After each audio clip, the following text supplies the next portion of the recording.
یہ جو ہم لیندرا لیتے ہیں نا، لیندرا، شادی میں جاتے ہیں لفافہ جیب میں ڈال کے روٹی کھا کے جو آتے ہیں، تمام فقہا نے لکھا یہ حرام ہے۔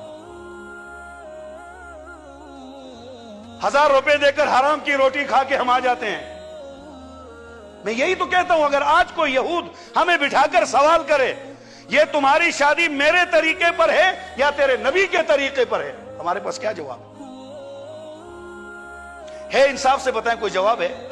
میں اپنے گھر میں کہتا ہوں، مجھ سے کوئی پوچھے مولوی صاحب تیرے گھر شادی تھی تو بڑے مزے سے لفافے اٹھا رہا تھا، کیا یہ تیرے نبی کا طریقہ ہے؟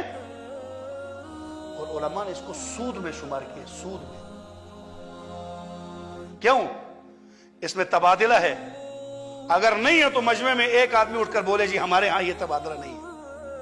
میں کوئی آسمان سے آگر یہ تقریر نہیں کر رہا، میں اسی معاشرے کا آدمی ہوں، میں بھی خاندان اسی معاشرے میں رکھتا ہوں۔ ہم نے الحمدللہ اپنے اس میں خوب جنگ کی اپنے ادھر کہ بھائی ہم نہیں لیں گے اس چیز کو۔ آج میں نے 1000 دیے ہیں، کل والے جب اپنے بیٹے کی شادی پر جس کو بلاؤں، جو مجھے بلائے گا، میں پہلے یہ کہوں گا اس نے بھی 1000 دیا تھا، ابھی تو مہنگائی ہے، مجھے 2000 دینا چاہیے۔ نہیں تو کم از کم یہ تو کہیں گے یار اس نے ہماری شادی پر دیا ہے، ہم بھی اس کو لوٹاتے ہیں کہ نہیں لوٹاتے ہیں؟ مال کے بدلے میں مال، یہی سود ہے۔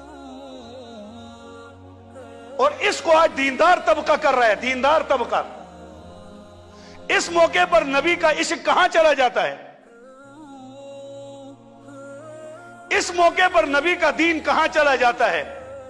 ہمارے استاد فرمایا کرتے تھے قیامت کے دن اگر ابو لہب نبی پاک صلی اللہ علیہ وسلم سے کہہ دے اے نبی ہم تیرے طریقے نہیں مانتے تھے، ہم سے خفا کیوں ہوتے ہیں، ہم آپ کو مانتے ہی نہیں تھے۔